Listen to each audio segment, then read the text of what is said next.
What is up? It's Dr. Vibe here, host of the award-winning Dr. Vibe Show. As always, I'd like to say you're blessed, highly favored, a magnet for miracles, and a solution for problems.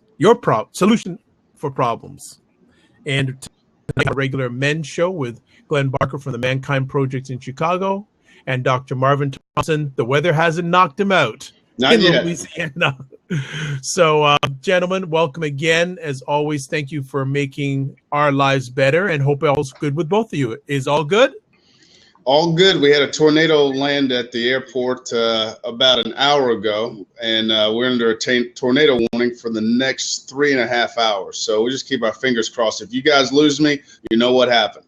Exactly. Yeah. All right. Good. We got that. And how are things in the Windy City, Glenn?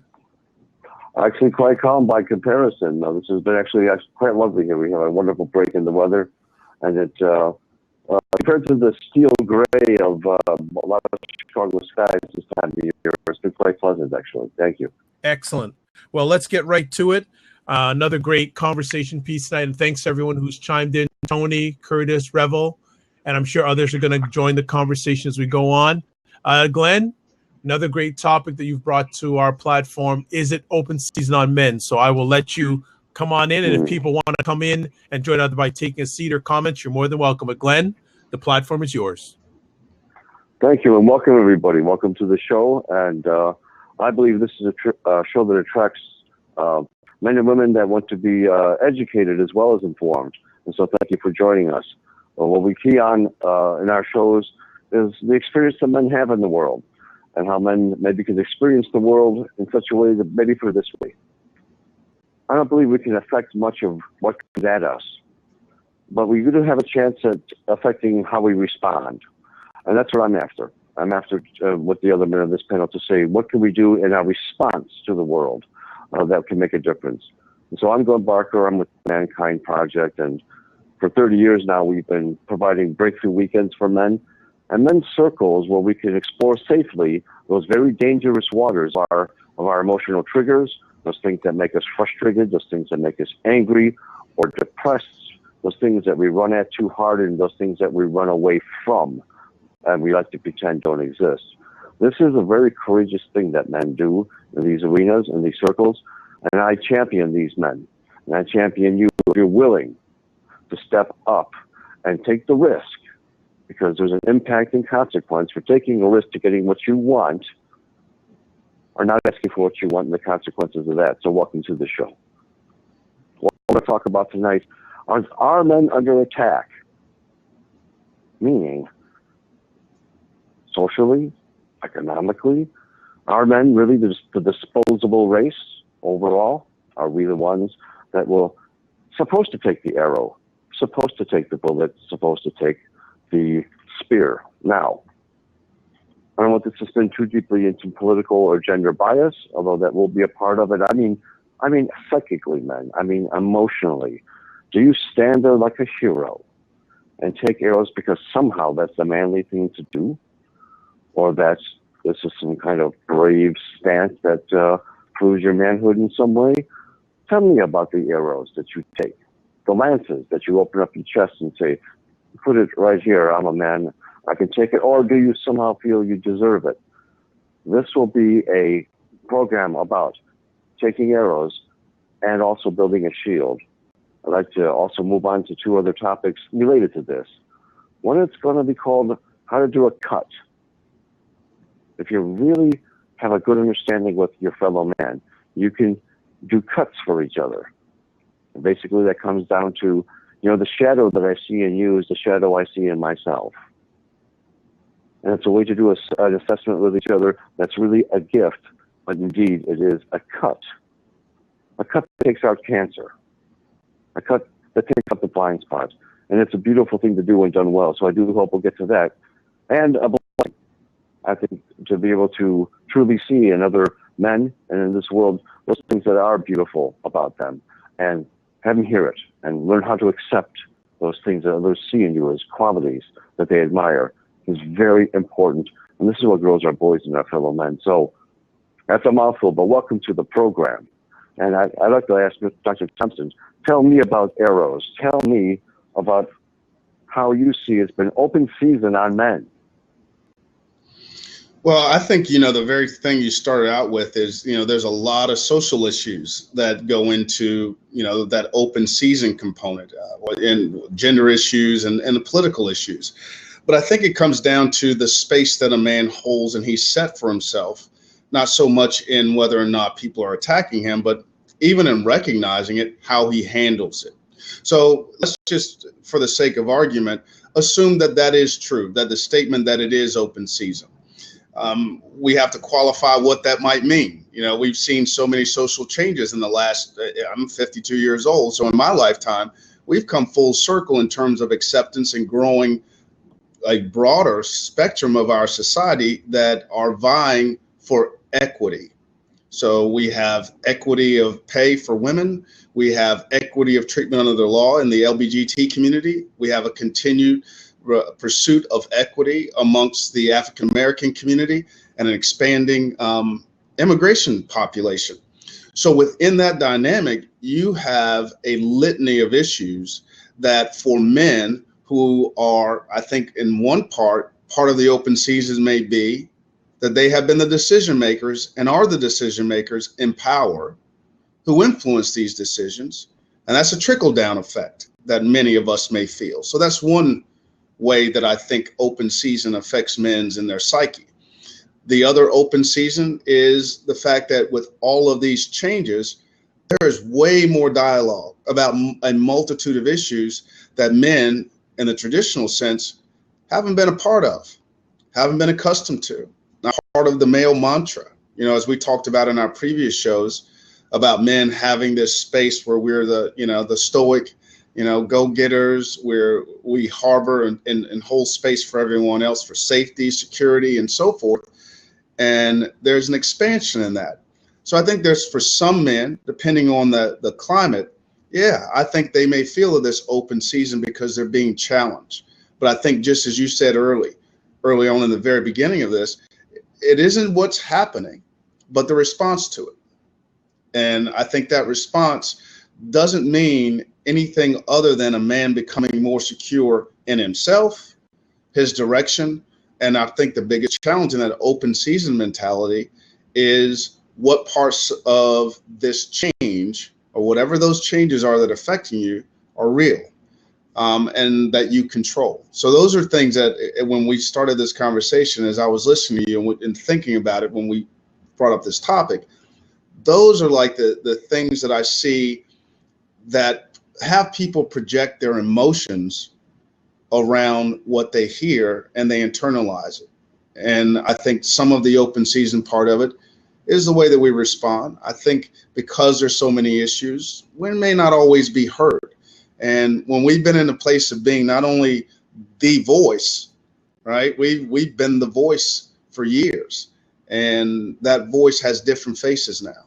And that might be a perspective on the open season concept.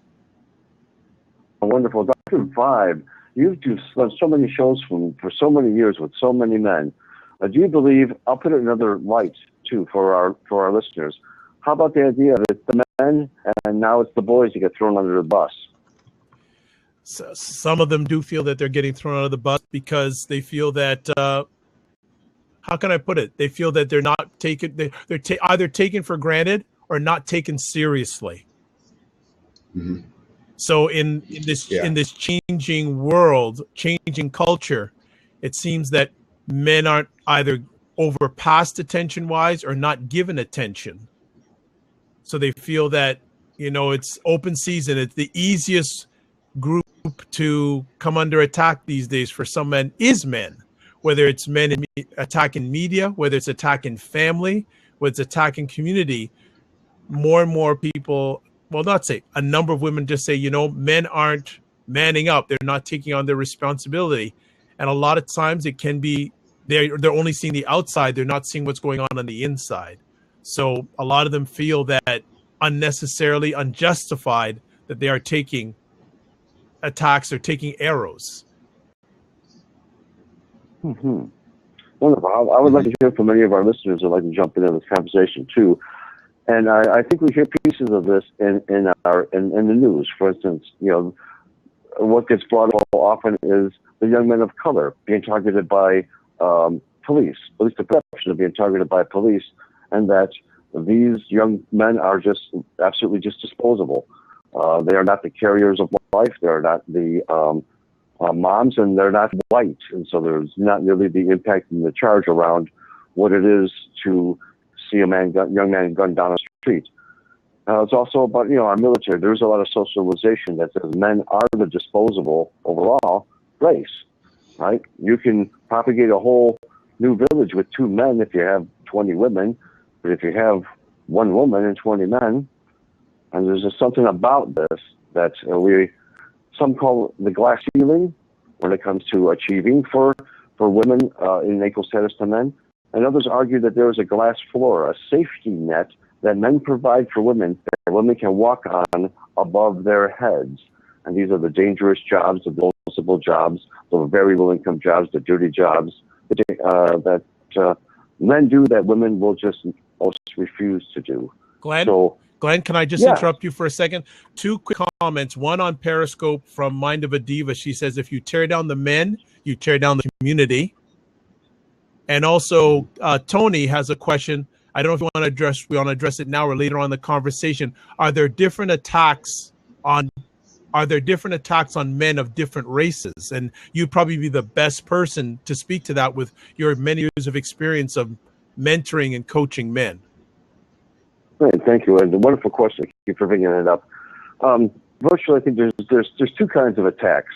You'll see them at different times in history. There's the outside oppressor, and then there's the internalized oppression. Those are really the 2 kinds of attacks in the broadest general sense. So you have an oppressor, a persecutor, and then you have a victim, right? And what makes it worse is that over time you see a whole race, a whole generations being internally oppressed, which means they almost unconsciously bring it upon themselves. Because put it in this arena: if I'm walking around looking for reasons to be offended, I'll find them.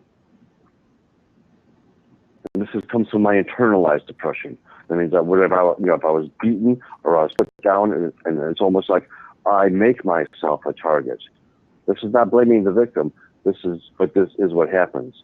So in the most general sense, there's 2 types. There's the oppressor, there's the victim, and I'll see a 3rd category, which is the internalized oppression. Broadly, it falls into that. And you can switch times, you can change people, you can change colors, you can change races, you can change, but essentially it's that. Okay, good stuff. Continue on, my man. In some form or another. So what I would like to ask, maybe if we have some of our viewing audience, I'd say share some of the arrows you've taken. How have you felt it's been open season on you as a man? Would anybody like to join us? If anyone it could be from your race, from the feminine, from parents, from authority.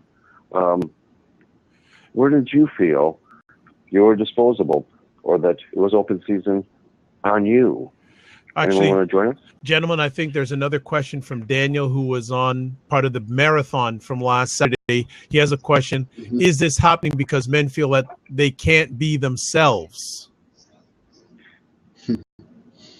Well, we've got this PC culture that, this is part of the PC culture. A lot of times when we ask the question about feelings and emotion, it always starts with a thought. So if you think you can't be yourself, you can't be yourself. So it's not a matter of whether or not you can't be yourself. I think it's a matter of understanding the landscape of what's happening and how where you are and who you are fits into that and fits into the context of the conversation. We have been under probably the most radical change in this country consistently over the last 25 years than I think we have in any other time, and more rapid changes. So some of this emotion and that we're having in the response to these changes has been because of the rapidity of it and the fact that it's so overwhelming. And it's very difficult for people to get a handle on what it really means because the end hasn't been defined.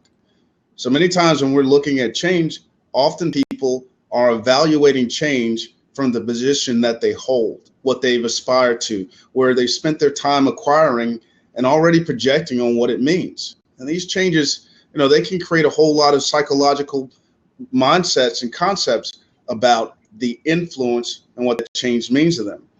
So I think if you're asking about being yourself, this is always about, for me, in my understanding, in my work with young people, it's always about not changing yourself. The more that the society changed, the only reflection initially should be about you and what it means to you, because then you can begin to hold space. Arrows will always come. And I think that's also important to point out in this discussion. If we're engaging in this discussion and the perception is that I will find a solution where I can eliminate all threats, I can minimize all issues that make me feel a certain way, that's not going to happen. That's not going to happen in anyone's lifetime. But I do think it does help to have this discussion to make sure that we're understanding when we hear them, when it happens. And I'm going to go back to what you said earlier, Glenn, how we respond. Because with understanding comes security. And I think, Daniel, answering your question, that type of security doesn't make you feel like you can't speak. I think just the mere fact that the people here on the show are listening, and most of the people that I run into are always looking to find an amicable solution and all want to be heard. I think it's how we respond when others ask us to speak and how we respond when we don't hear what we'd like to hear. I'd like to answer that too, if you're all right with this. I think much is made about being authentic. And if a man or a woman can be authentic, at least I believe that's an integrity piece, meaning on the inside, I'm being true to what I say, what I think, and what I feel. Now, in truth, that may make more problems for you, because if you're actually living right in congruence with your thoughts, your feelings, and your actions, then you are going to you're going to impact people in ways that might be beyond your present coping skills. So, for instance, let's just say you're a people pleaser, right? And the truth of it is that's the way you've gotten along, and it works for you.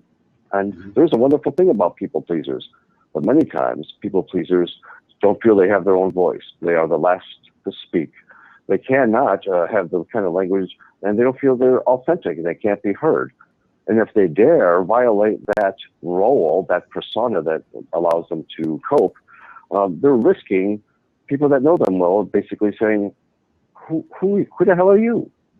Right? If your authenticity is about anger in the moment, is that going to be acceptable? Authenticity isn't all roses and rose petals and bumblebees and pretty days. Being authentic is saying, I'm authentically very angry. I'm authentically very sad. I'm authentically, in a rage at the moment. So I think it's oversold a little bit. And I concur with Dr. Thompson. I think this comes to, and this is what we're going to get to next, and probably we should, unless someone wants to jump in with their story, it's going to come up to boundaries. Do you know when you're violating someone, and do you know when you're being violated? And are you willing to hold the boundary? Mm-hmm. Glenn, I'm going to throw something in here, and I think it's an underlying component of this discussion. As I mentioned earlier about the pursuit of equity in our society by multiple groups that it should happen. It should not be denied. And I think along that way, and I've said this multiple times in our discussions, you don't have to kill something to grow something. I love that. So maybe in a part of this journey, and I think the feelings and sentiment of men about open season is the fact that the perception in some cases, and I do think in many cases, men have had to be shot in order for others to climb over, to be heard, not to eliminate, but to be heard and to be seen. So I think there's an element of I have to kill you in order for me to hold my space, or at least wound you, or at least damage you. And I'll put it into specific terms. I can remember years ago, a friend of mine was discussing with a bunch of guys about this compassion, and his wife was getting on him about his poor listening skills and literally just kind of beating him down. And there was a lot of guys going, yeah, yeah, yeah, yeah, yeah. Well, it was at my house, so I knew better than to say anything because my wife was upstairs, so I wasn't speaking. But I did a whole lot of nodding. The reality is, once this was one of the shots. This is a wounding component because it wasn't during this time, and it wasn't approached in a way of I would like you to do more of. It was a lot of this is who you are. It was a lot of defining. It was a lot of characterization. And we see, and we've had this discussions with previous guests on previous shows where we've had people discuss the court system and its view of in response to men's needs versus the court's perceptions of children's needs. So in that open season concept, there's a lot of things that men can draw to that are real and are systemic, right? So I think those are some underlying things that probably shouldn't get ignored in this context of discussion. As we have this, there'll be some tangible, examples and questions that might go, this happened to me.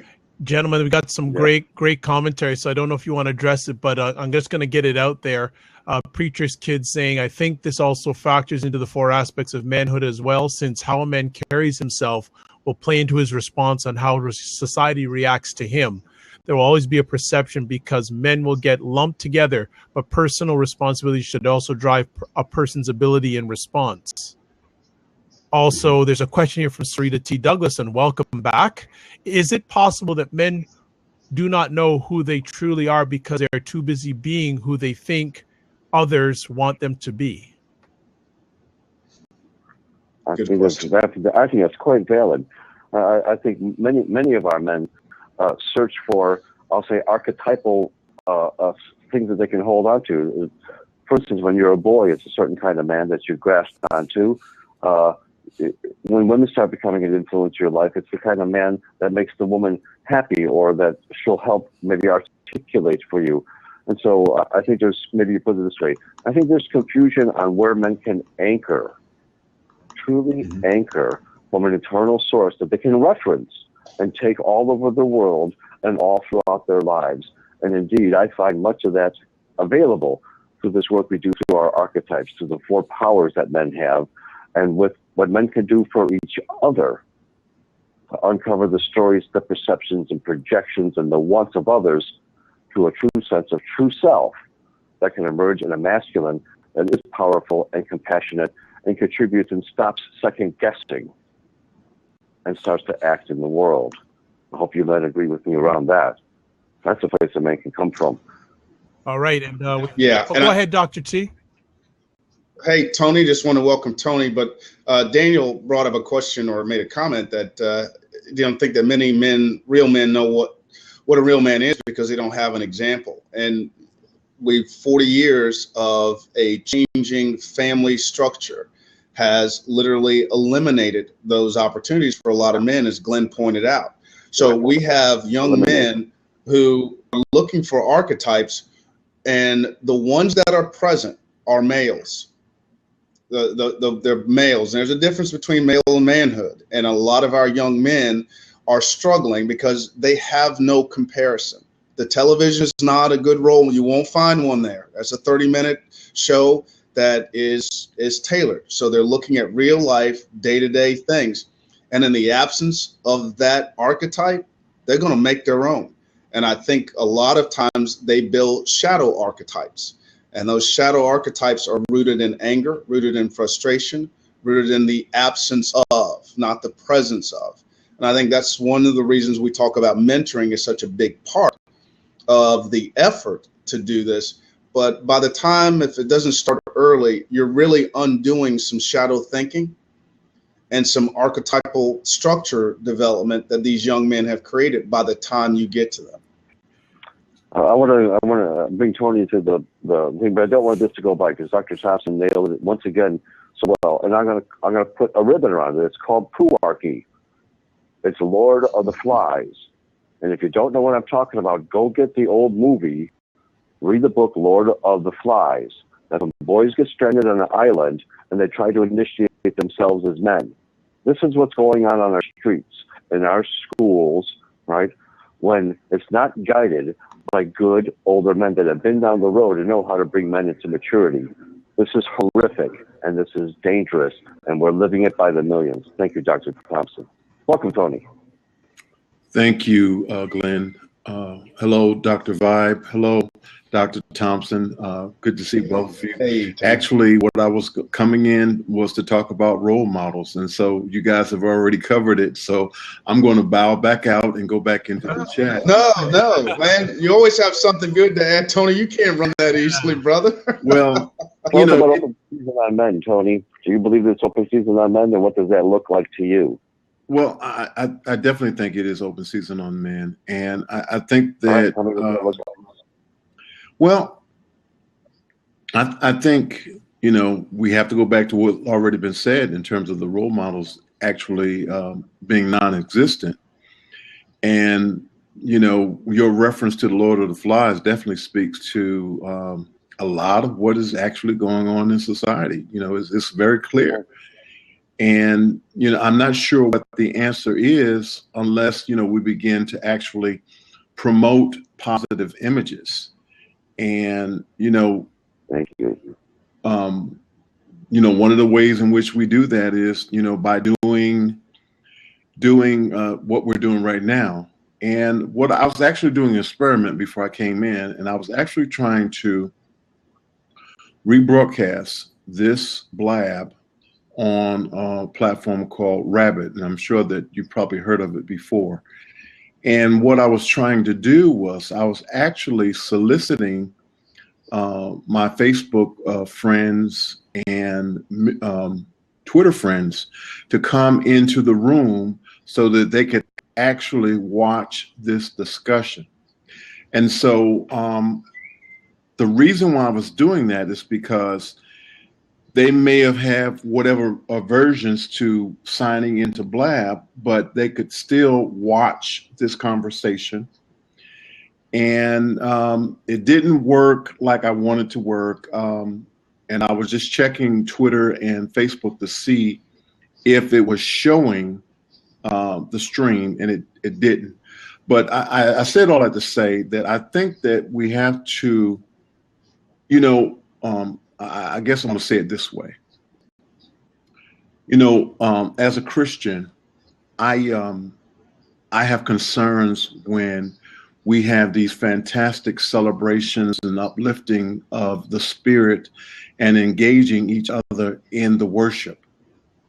And then we have the worship in the church, and we're supposed to galvanize to go out into the community and share the good news and everything that has happened in the worship service. And, you know, the world is on fire. And so now we're going to go out and do the work. And a lot of times I kind of feel like that with, you know, with us here in Blab, because we have these fantastic conversations.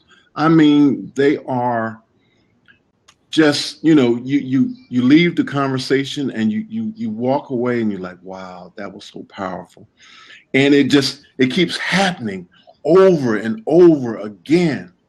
But my concern is that although people can watch the rebroadcast, we gotta get the word out there. We gotta pull those, because quite frankly, everybody who's here already has something going on for themselves. They're not the masses. Everybody here has a little something going on. You know, we're not run-of-the-mill people. Let's be frank about it, okay? So what we got to do, or this is my suggestion. I can't say what we need to do, but I can make a suggestion. My suggestion is that we, you know, do what Dr. Vibe is doing. He's doing this broadcast on Periscope. And I think that, you know, while this is the fantastic place for the conversation, we have to go to where people are. And so I didn't mean to really go into this, Dr. Vibe, but I just feel like we got to figure out a way to, well, where are people? Well, most people who are doing any kind of viewing online they're YouTube, they're Vimeo, And so we got to figure out a way to push the envelope and make sure that those people who are out there in mainstream who are not coming into Blab yet, because Blab is still beta, but what we're having here is just so powerful. And it just needs for more people to hear it. So to answer your question, Glenn, that's just the kind of, I'm all about promoting the role models. And I think that we have to do, a better job of sharing these meaningful, powerful conversations. And I think it's great for us, but, getting it out to the common man, because the reality is most of us have an idea what the problem is. It's just getting the word out to those people that need to know. And right now, the most powerful thing is what? The television and the mess that may be on some of the YouTube channels. Tony, I'm going to cut you right there.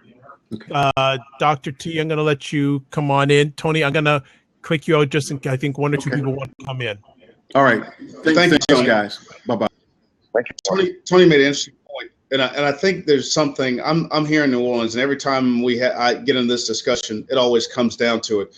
It took New Orleans 3 days after Katrina to fall into chaos, disarray, food, water, communication, media. It came down very quickly to humanity. Simple as that. So mainstream media means nothing. Everything goes down in 3 days. We're back to where we always were, people. We do this because of people.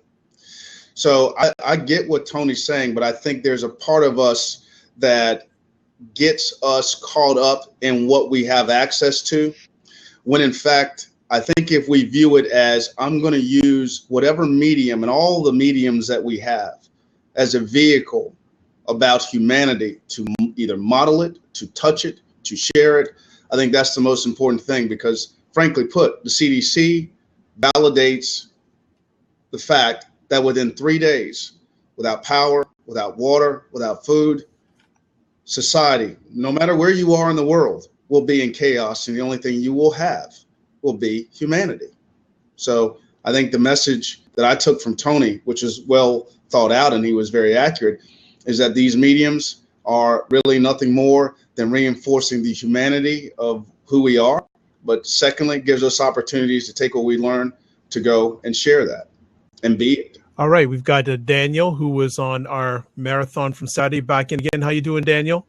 I'm doing great, thank you.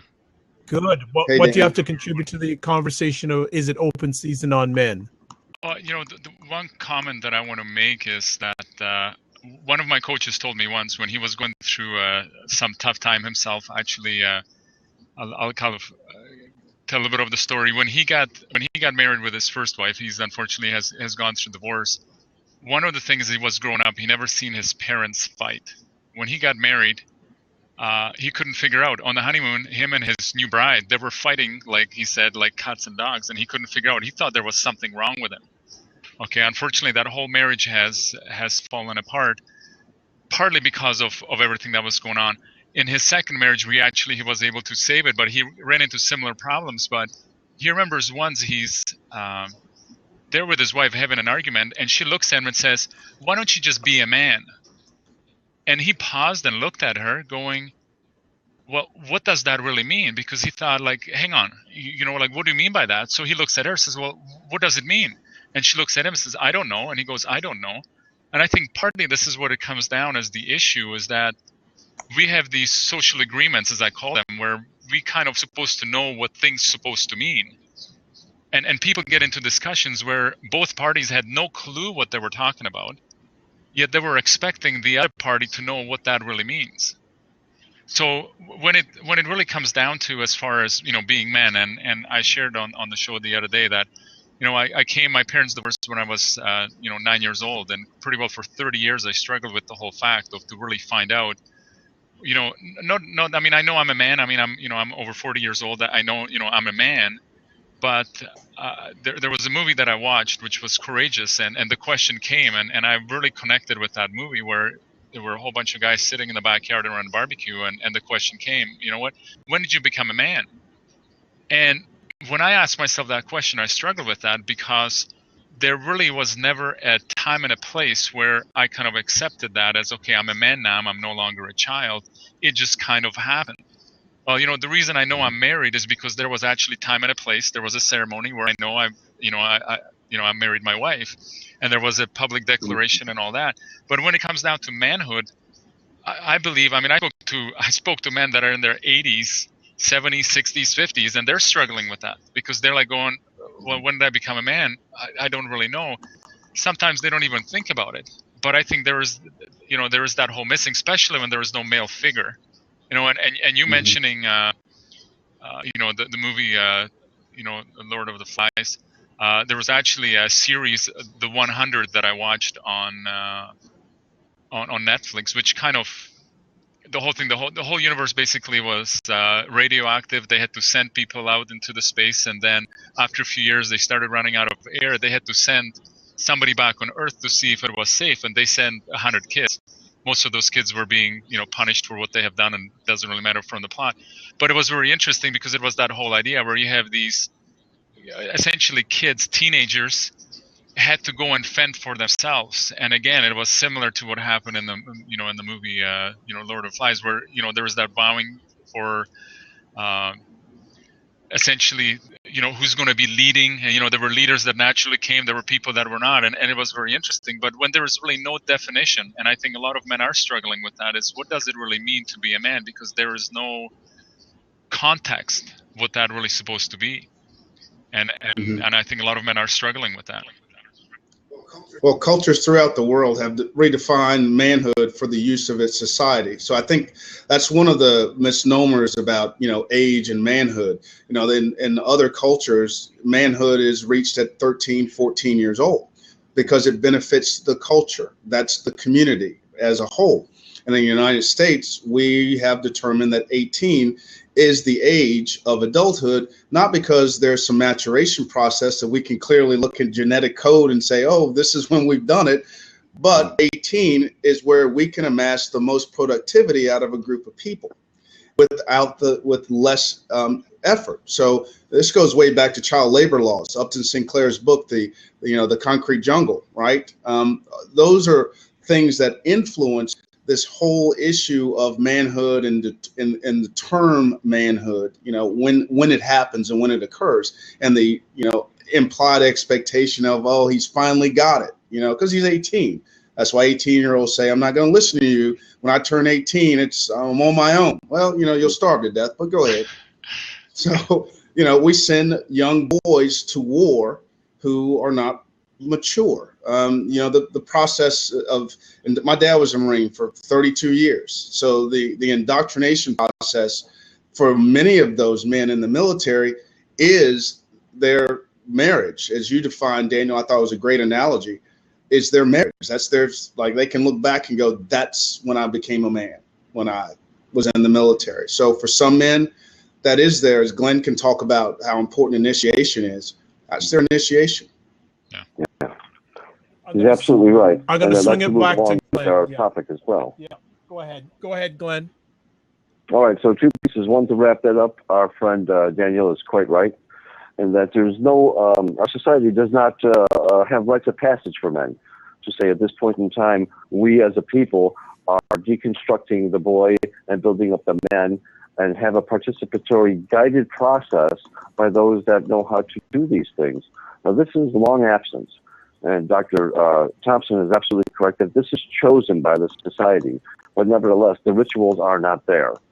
And so what a lousy substitute for that is the gang initiation, the initiatory process into the military, because none of these things are really seek to benefit the individual's personal growth.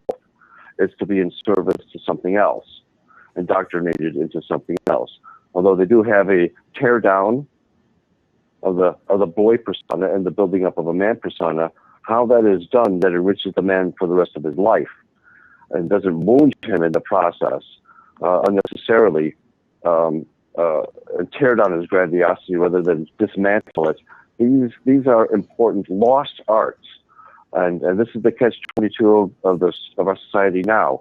Very few men are what's called initiated men, meaning they've gone through the maturity process deliberately with other men and marked the time. As Dr. Thompson knows, we do men's initiatory weekends for that reason, so you can have a designated day. You didn't instantly become a man, but you said, from this day, I'm deconstructing the boy, and I'm growing the man. And it's very deliberate, and it's very intentional. And I think in the psyche of men especially, those times matter greatly, and they are woefully absent. Can we agree on that? Yes, absolutely. Absolutely. So let's go on to this other piece. Let's say that open season is a term that made everybody interested on men, but the truth of it is Dr. Thompson was correct in his first assessment to say, it's about taking arrows. You're always going to take arrows. It's our ability to say now, at this point, what I call it was boundaries. So let's call it a shield. Okay? There's different ways to teach a shield, meaning how do you know when it's time to put up your shield? So it says, that means it's about you. That arrow, well, that is about me. I let that in so that I can grow and learn from that. And we'll move that into being cut intentionally and blessed intentionally for growth, not for wounding. Dr. Thompson, tell me about your shield. You've walked in very volatile situations, arrows coming, really, for many, many years. How do you what is your shield or your bell or your protection psychically and emotionally? So that's number one, what it is, how do you implement it? Please. Excellent point. I'm a change agent. I've been a change agent in tough schools and communities for the last 20 years. So when I walk in the door, I'm already have people pulling the bow back. But the shield for me is the knowledge that I have. Knowledge is always for me the anchor. And knowledge doesn't mean, oh, I know everything. Knowledge to me means understanding the conditions and understanding the situation. That type of shield allows me to hear. And I think, Glenn, you gave a great point about when someone hurls an arrow towards you. Sometimes those arrows are meant for you, and you should take that one. And I think you lose credibility in any situation as a man when you try to dodge and refute every single arrow. Everybody gets shot, right? So to me, I always have had shield that I would understand needed to be put down at times, because if you hold that shield up all the time, they're not going to throw arrows anymore. They're going to go get a missile. And that's what I've learned about leadership. So, you find those moments as a man when you're truly listening, because once you listen, you can be heard. And the only way I've ever been able to affect any change with anything is knowing that those who were speaking, even if they were wrong, needed to be heard, but also not to throw arrows back. So that shield is not only knowledge, but I think it's also faith. And I'm talking about my religious faith. So I don't just walk in with just that, because I'm only a man, but there's something bigger than me that always drives whatever I'm doing. So that shield is probably the shield that I walk with. Do you have a ritual for this shield, or is it something that you just, it's kind of like always there, Dr. Thompson, and you just know when to bring it out? I mean, I've been with you many, many, many hours, and I've seen you be completely open, verbal. The next minute, that shield is fully in place, and in a moment, in a nanosecond. Do you prepare yourself before a new or given situation? Say by some ritual or some process to say, I'm putting up my shield here, or to just so well practice it, just do it. So, well, I can't say you're pretty observant. You're pretty observant, but I think it has more to do with my observations and my experiences. It doesn't take long. We have a kinetic, and we all have some aspect, a sixth sense when we talk to other people. You already know most of the time as you meet, first impressions are everything. My shield comes up very quickly when I hear shadow discussions, when I hear an agenda that's not being honest and it's not being open. You have something else you're really getting at. I'm not going to play your game. I'm going to let you talk, but I'm going to tell you what I think afterwards, or I'm not going to tell you what I think and let's let you play by yourself.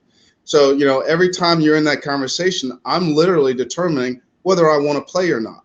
You know, you're not the only court in the landscape. So I think for me, it's dealing with people in an honest fashion, because as my dad used to always tell me, no matter what the situation, whether it's a job, whether it's a relationship, whether it's a discussion, how you go into it is usually how you're going to go out of it. So if you enter into a discussion that is based on a false premise or based on a false agenda or based on a hidden agenda, you're going to get killed on one of those processes somewhere along the way. So that's where my shield, why you see it come up so quickly in some instances. And I want to get to 2 or 3 more things. So Daniel, how do you protect yourself? Well, tell us about your shield. Do you have one? Is it intentional? Do you know when you brought it out and when you forgot it at home? Well, I think, Dr. T, you mentioned something. I mean, we do need to prepare ourselves for the day. I mean, there are certain rituals in the morning that I do prepare myself. The one thing that I do always keep in mind is that sometimes we have to lose the battle in order to win the war. Because the war is the important part. Sometimes the battles might have to be lost. Again, it's a matter of choosing the right battles to go into. And that might be, in family, that might be in business, that might be in whatever area we're in. I mean, one of the things that we do have, especially when it comes down to family issues, just to even remember, hey, listen, you know what, we're on the same team. You know, so often I find myself when I do get into discussions, with my wife or with my kids, is that we get so wrapped up into wanting to be right, wanting to be, and again, that just comes naturally, that we forget the fact that, hang on, we're on the same team. We really shouldn't be kind of infighting. We are on the same, in the same place. So again, I'm not know if I'm answering exactly the question that you have, but there's a lot of times it's a matter of kind of stepping back and saying, hang on, what is really going on here? And I think Dr. T, you kind of mentioned that. You're saying, you know what, you have to step back. You have to look at what is really going on here. Why are we even having this discussion? Why is this person saying this to me? I mean, one of the things that really helps me, I have gone through back in 2000 and I think it was 2002, 2003. I was in a business partnership, and I had to go to the other person and tell my former business partner the fact that, okay, we no longer can work together. Well, as I would call it, was a fairly messy divorce where, he didn't take it very lightly. He didn't take it laying down. He started attacking me. But through the mentors that were in my life at that time, they told me, you know what, there is nothing you can do, okay, that you can stop him from doing things that he chooses to do. Okay, again, for me, because I believe God as the creator, the message was, you know what, if God allows him to do this, you know what, I can only control myself. I can only do those things that I can do. There is nothing I can do that can stop him. So, you know what, over the last, since then, over the last 13 years, that has probably been one of the biggest driving force for me is, you know what, if I'm going through something right now, I have to kind of step back and say, hang on, what is the bigger picture? What is really going on here? And so often when we're going through adversity, when we are being, kind of picked on, I'm looking at, the name of the show is, is it Open Season for Men? I always look inwardly going, hang on, maybe if somebody is saying something about me, not even if they're attacking me, maybe, you know what, maybe there's something I need to learn from that, right? Instead of right away going and being in resistance to the whole thing, I do need to step back and find out that, you know what is it that I can learn from this? And I think when we resist, resistance kind of will always persist. And a lot of times I've gone through enough trainings that I realize that if we resist something and don't realize what is really going on, our resistance to what's happening could cause a bigger problem. And again, the whole idea of sometimes we have to, lose a battle in order to win the war. And that's kind of the philosophy that I have. Yeah, I like that. Good stuff, Glenn. I know time is running down, so I'd like you to get in as much as you can. Right. So there's much here to cover. And what I wanted to say to our audience, and Sharita, who's been writing on the side, she's been wanting to bring in this thing about the vets. Sharita, yes, I'm very aware of the veteran situation. I work at the Jesse White Hospital here in Chicago with the psychological department. 23 vets a day are committing suicide. These men and women are isolated, right, and they're not getting the help they need, and there is no ritual transition for these folks back into society. I'm desperately pounding my fist in that organization twice a year now to tell them to adopt some ritual space between getting out of the military and acclimating back into this world before they meet with their families and before they get thrown on the streets and because they're not ready. They're not transitioning and we're not taking care of them well, and I'm outraged for it. So I want to tell you that, Sharita, thank you for your thoughts and your heart around this, and you're absolutely correct. It's an atrocity what we're doing to our military folks. So I'm going to get all worked up about that because I see too much of it. This is horrific. This is horrific. Yeah.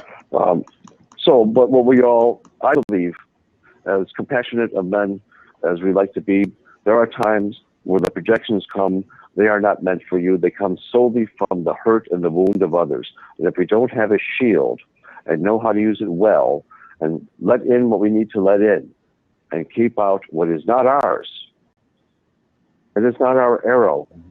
It is the woundedness that comes from another, projected at you. Because maybe you remind them of something and now they're in trance and you're a representation of something to them that they have to lash out at. You do not need to take those arrows. It is not brave. It is boyish and heroic to take arrows that you do not deserve. I would rather deflect an arrow and come back later, reflect on it, and then take the arrow voluntarily. Yes, give me that arrow. You're right. It belongs here. I'd rather apologize for being too thick-skinned, but having a bigger heart. So I am asking men to be thicker-skinned, but to have a bigger heart. Because some of these projections you do not deserve. And others, upon reflection, or you see a pattern, or you're with good men around you, which we'll do next very quickly because we're running out of time. It's called a cut and a bless. This is something you cannot exercise without supervision, but the idea is this. We've called these parts of ourselves that we don't want to talk about our shadows. That's what we hide or we repress. We don't want to talk about it, or we deny its existence. And it comes out anyway. Call it shadow behavior, or coming out sideways, or passive aggressive, or some other sabotaging or malice. Now, how do you help each other as men? Right? In this arena.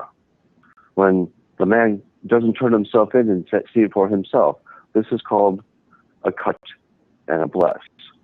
And this is a way you can do it, but I'm asking, you have to do it with somebody intelligent who understands, and maybe join one of our men's groups so you can actually learn the process. It's basically you start this way by saying, the shadow I see in you, that I see in myself, is. And then you say the thing. This has got to be through invitation to have a talk like this. So have you anybody asked him, what do you really think about me? That's a very tough question to answer. What do you really think? I want to do a self-assessment. This is tough stuff for people to do with you. But if you said this, we're going to do a round of cuts. Meaning I want to get the blind spot out of me. So I'll ask Dr. Thompson, so what is the shadow you see in me that I see in myself is? So in other words, I will only recognize those things in Dr. Thompson that I don't like about me. That's what I'll call out. I'll call out in him what I really don't like about me. And so it gives me ownership of the cut, meaning this is the shadow, how shadowy I can be, and I see it in you. Now, his shield has to be up, because I may be totally off base. He's got to take in what he can take in because he feels, I trust me enough and I care about him enough, where he can say, I can hear some of that, Glenn, thank you. But a lot of it might be my projection because I'm so trapped in my own shadowy behavior. Now, but this is why do I say this? I think this is very important for men to be in relationship to a point where they can start to say those things when requested of them. To say, what do I not seeing here? And I need men that will tell me the truth. and will also own that some of it might be their own stuff getting in the way. So that's what a cut is, and a cut is a good thing. That's why men should have swords, not to go out and do damage. The sword is to cut away what needs to be cut away. Marvin Thompson, you agree with this kind of argument for what it is that really helps to grow a man? Well, I 100%. And Sharita just made a point. She said her son just said the same thing, something very similar about people throw away the bones. I think there's a lot of projection in our society. I mean, even in social media, we have trolls, right? And people get upset about trolls. You know, I always look at trolls as people who are upset, people who are angry, people who have a hole that needs to be filled, and they're looking for a response. They're looking for any energy. And the same thing applies in certain situations when people project. I think you brought up an excellent point. We here as men, and I think this is part of our fragility, everything that's wrong gets thrown at us because we're the power person, whether we are really that or not. And we internalize it and think it through in our head and question it. Maybe, maybe not. So we're in this state of constant flux and change. The most secure man knows who he is, and I think that's the journey of manhood, is securing the space that we hold with understanding. And that understanding means that you know what to toss away, and tossing away doesn't mean invalidating the other person. It just means not absorbing it where it makes you dysfunctional. And I think that's the challenge of men in an open season mindset. Well done. Thank you. We're just about ready to wrap up the show, so I wanted to get into another part that I think is so important that we see very little of, and that's blessing. So, we do about the blessing, and then we can wrap up the show, Dr. Okay. Dr. Vibe. Daniel, I'm going to click you out. I thank you for stopping by. Again, Good to see you, Daniel. appreciate it. Same here. We'll talk again. So this is a piece that we do many times off air, because I believe that we can be our own harshest. I can be my own harshest critic, and very, very, very not often enough do I get to hear from them what they see in me that they admire and that I admire in them. So we're going to model a little bit of this for you, and I hope that you'll incorporate this into your life. And let me be very clear: this is not about blowing smoke. This is sincere admiration for those in your life and telling them so. So, as we did this earlier today too, so we're going to do a short one. This is how it goes. It's a round. I'm going to say, Dr. Vibe, who's been our producer and our director and our anchor in these and facilitating these talks for so very long. You may or may not know, but I'm going to make the announcement now. We are going to be ending this series tonight, and so I want to bless my friend Dr. Vibe for his high-level consciousness, for his ability to create a platform where not only myself, but everybody that we encounter has been welcomed and dignified by working with this man. I have grown tremendously, Dr. Vibe, by your presence and your grace and your ability. Let me put it this way. I think your ability to see the best that can be of what's being presented before you. And you have it, I believe, I don't know if it's taught or innate, but you have the ability to latch onto that and you pull the ship in that direction. And I think that gets evoked in me. I've grown as a man in my knowledge of you. And I hope you can hear that. That's my blessing for you, Dr. Vibe. Thank you. I received that. Are you gonna bless Dr. T? Yes. No, don't bless me. Dr. Thompson, let's go back to actually the moments before I met you. I was in the Oprah studios working with Lanya Van Zandt. I didn't know this, Dr. Thompson, but I saw your clips of the Blackboard Wars, and I said to myself right at that moment, I said, I like that man. I'm going to meet that man. That's when I first saw you, Dr. Thompson. And I said, this is the kind of man that's going to change the world.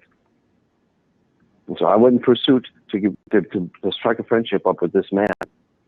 Right? So I pursued his friendship, and he turned out to be every bit the man that I saw.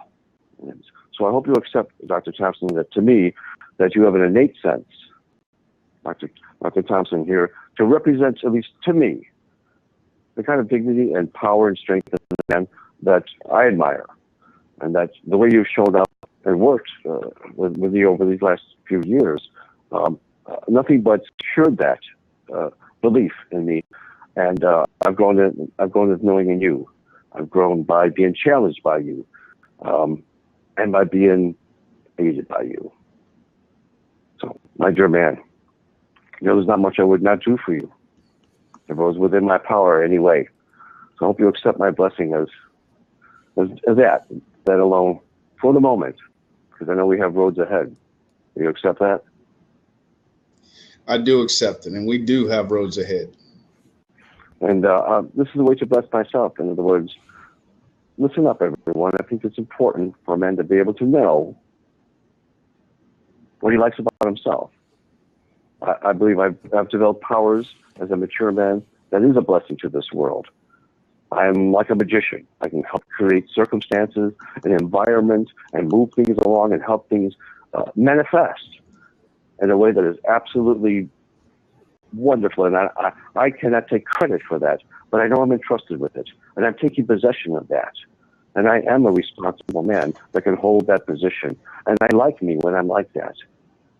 And I'm doing good in this world. And I'm a fire starter, I like to say. And I'm a rainmaker. So I get things started, and I can also help make it rain to help things go around me. And I like me like that. And I take ownership. So I bless myself for being that man. Dr. Thompson, would you like to demonstrate this to our listeners? Yeah, I would. And I'm gonna start with you. Glenn Barker, I want to bless you for being you. And I've been just in the last year meeting you on my birthday after you hounding me for a year via email. And when I'm coming to Chicago, and I met you on my birthday, which was supposed to be a 2-hour meeting because I was going to go celebrate my birthday. It then turned into an all-day meeting and a next day meeting. And ever since then, it's been the same. That happened because of you and your sincerity. And that's something that you've always displayed. I have learned so much about how, as a man, to be honest to another man without breaking him down. That's probably one of the most powerful things I've learned in watching you and reaching a man's heart and his head at the same time.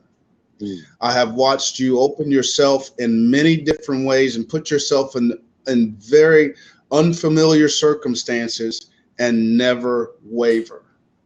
I've just been blown away by your ability to question the venue, question the event, question whatever it is, and immediately move to your man space and go, I got this.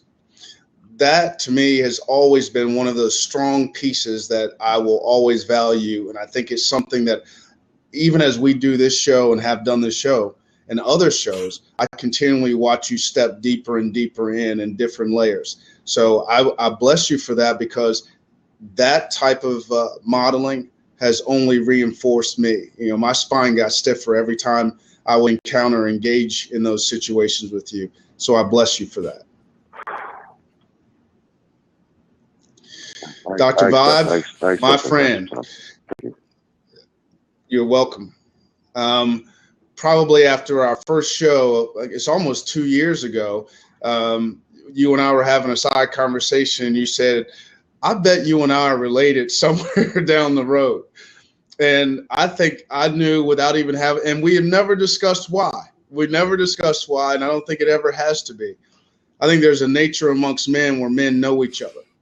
And I know in Glenn's organization, there's something that, and having gone through his experience with his men, that they say to each other when a man knows another man. And that is, I see you. And the thing I see in you, Dr. Vibe, is that you are genuine. You have a heart that just pulls people in. Your nature is felt. Your words are important, but I think it's more about how you deliver them. And that men are just so sincere. That's why people keep coming back to watch your show. That's why Glenn and I know anytime you call, we always go, absolutely. So my brother, It does my heart good every time I'm with you. Glenn informs my confidence in my spine. You reach my heart every time I work with you, every time I think about you. So that never changes because we're related. We understand. So that's my blessing to you. And I know you are a blessing to other people. Received. Bless yourself, Dr. Thompson. And this is the hard part. I'm always terrible at this. Well, how do you like you the best? What is the best? I like me the best. I'm going to bless myself for being connected to the people who come on this show. And the fact that when I'm listening to us and we're engaged, I'm constantly monitoring their questions, what their needs are, because this is about a needs thing. I was born a helper. I mean, that's what I do. I'm a helper. So I'm proud of myself for staying in that helper mentality and staying in the helper mode. Oh, boy. Oh, my. Well, what can I say? I'm going to start off with Glenn because we did this earlier on via the phone, and I met Glenn first, and I don't know how we met. Really and truly, I don't know how we met. And hey, being transparent, I'm not good at that. I don't care how we met. It's the journey we go on. Mm-hmm. And Glenn has always... There's something just coming to my mind. A picture of a rock. A rock. And Glenn has always been stable, sturdy, but he also has a boyish side to him too. And and I remember the first time I heard Glenn laugh, I said, "There you go." He remembers it too, because we were always so serious. And then I heard Glenn's boyish side, and I said, I'm loving all over that. Glenn, you have taken on a battle.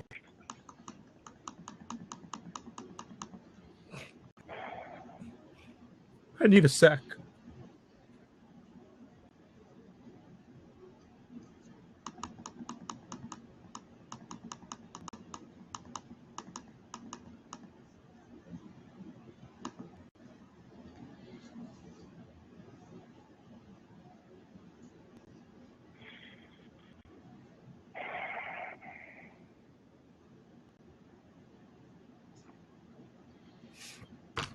Glenn, you have made me a better man,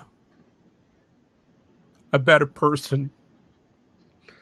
You trusted me with the vision I had. Even in the early days when you really didn't know anything about Dr. Vibe, you always said, Dr. Vibe, I trust you. You also admit that you're not perfect, which is a huge manhood moment for all of us, for men and those who love men.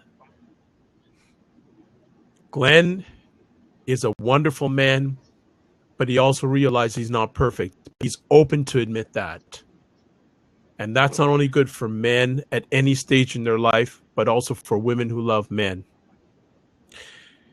He takes on so many battles.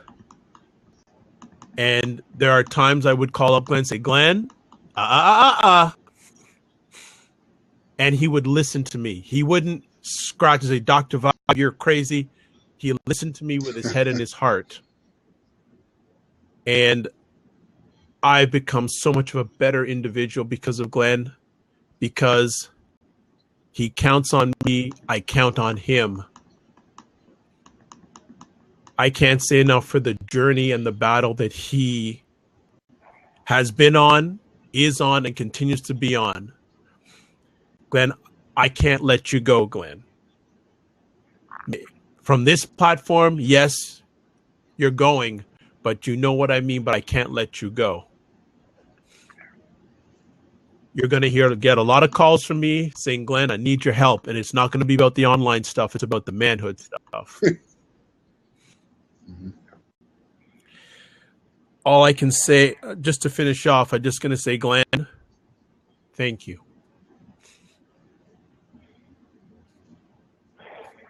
I received that. Dr. Vibe, I received that. And also a big thanks for introducing me to the next gentleman, my brother from another mother. Dr. Thompson, every show that you come on, you wow people. And it's not just men, but also women. You wow people. You're a good magician. You know how to weave a spell. But also, no matter who you share with, you don't communicate, you share. It's a huge difference in my book. You get down to their level. Many times we've done this show on Blab, and even when we did it via podcast, that's where we started first. And especially via Blab, I just see the people's faces who are on the screen or the comments. They get it. They understand it. They appreciate it. They love it. And they want more. I'm so proud of you. I'm proud of your father and your mother because you continuously mention them in our conversations. And it's such an encouragement for not only me as a man as I go through my journey, but I think other men, no matter what stage they are, how important it is, if they can, to honor their parents. And how much you honor your father especially. That is huge to me. And you're so humble because as I said early on in our phone call this afternoon, if you look up Dr. Thompson's name, him doing a lot of stuff. But he won't tell you a peep. He's like a guy you could sit on a corner or sit on a park bench and just cool out. He'll just tell you stories about his journey, not the sparkly stuff, but this is what my dad told me. This is what my mom told me. This is what I dealt with the young guys. This is what I went through.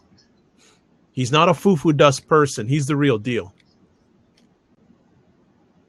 So I respect you so much for that. And as I said, you're going to get calls from me too.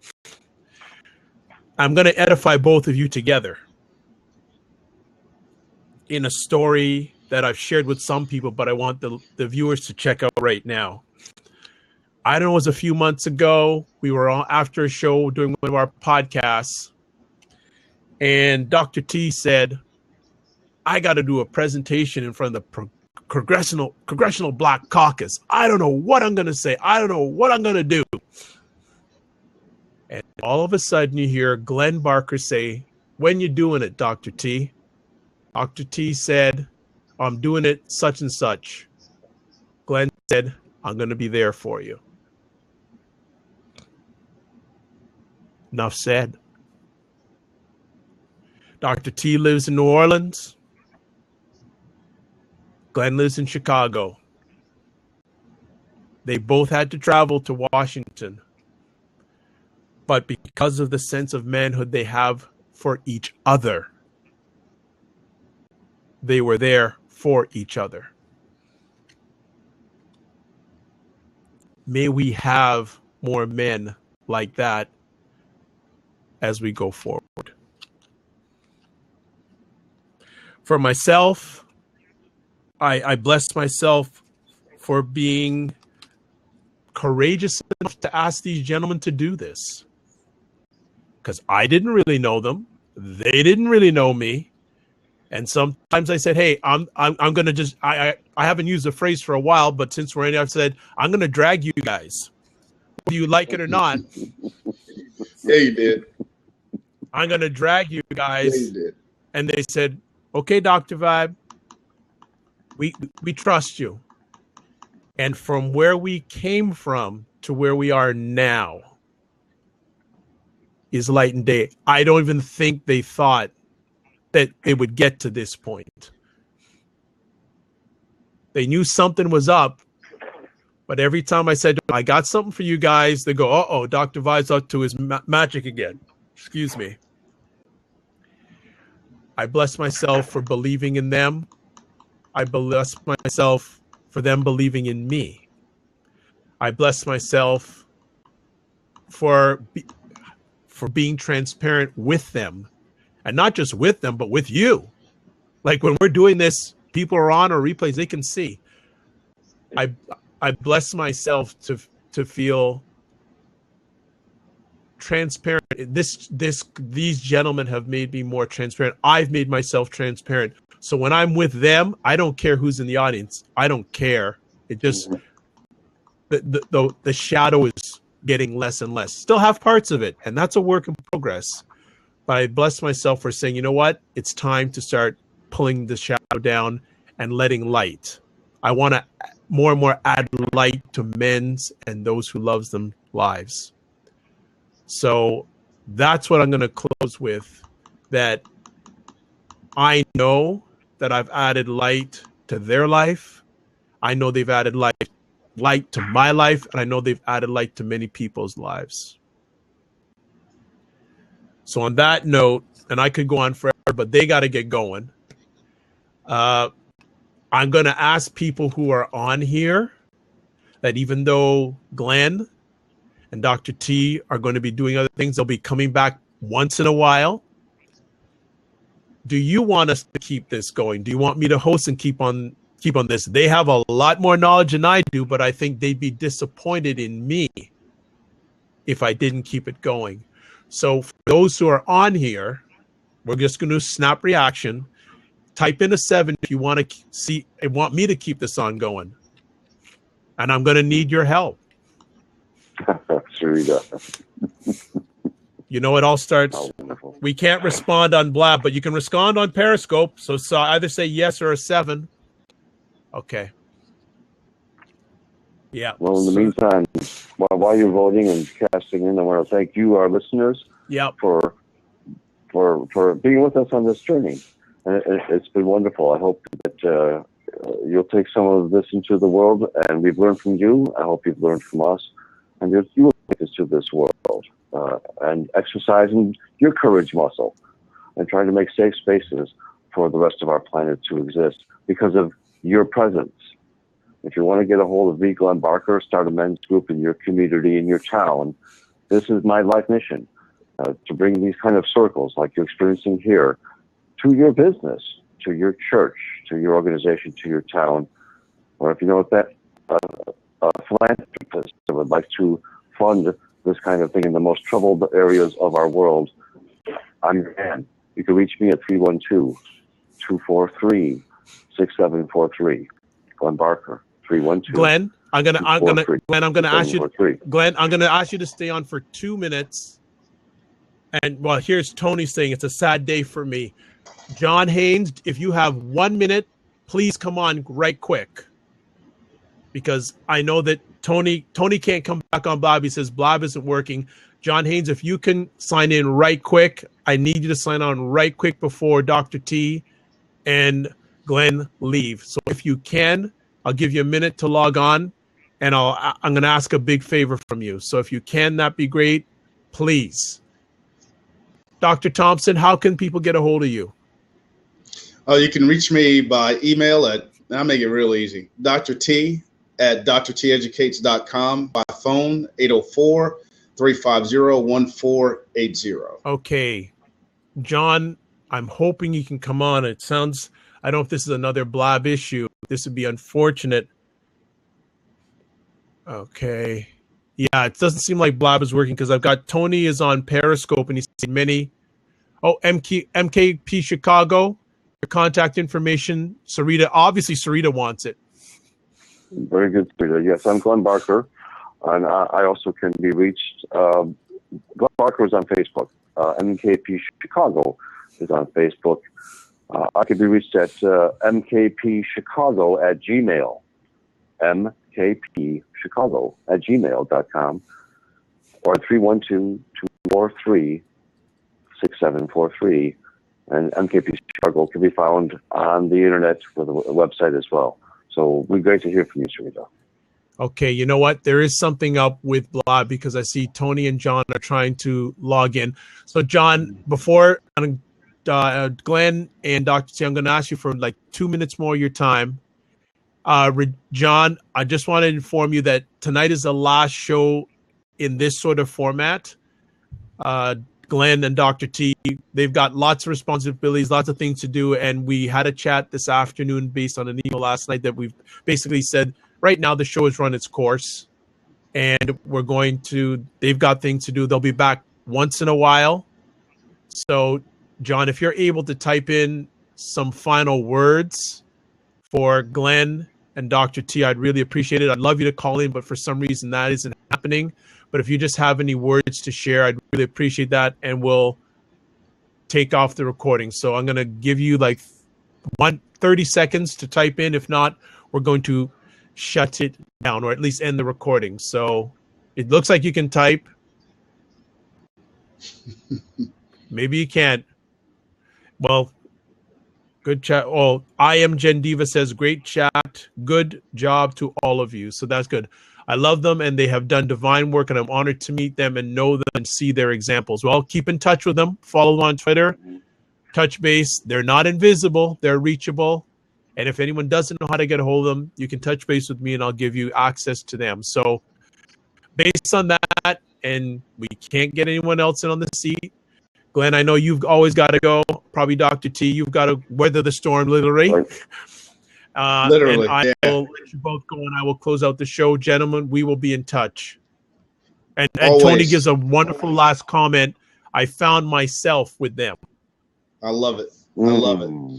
You guys and again, one of the most special moments we've had on the Blabs we've done is the moment that Tony and Glenn shared together. Mm-hmm. Unforgettable. Yeah.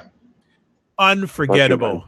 Yes, it was. Glenn, God bless. Take care, man. And Dr. T, are you out? Friend, I'm going to make sure everything's tied down before I go to sleep. All right. Be well. We'll chat soon. Be well. All right, brother. You too. Take care, man. Keep the faith. Okay, folks. Well, it is really weird. Here we go. Because I hear Glenn signing off. I don't know anyone else. I don't think people can come in. Yeah, something's up with Blab tonight. Yeah, for some reason, gentlemen, I can't let you in the Blab. And getting some funky stuff. So what I'm going to do is I'm going to end the recording. It's Dr. Vibe here. I'm host and producer of the award-winning Dr. Vibe show. As always, I like to say you're blessed and highly favored. You're a magnet for miracles, and you're a solution for someone's problem. And I'm going to end the recording because there's a lot of echo going on. So here we go.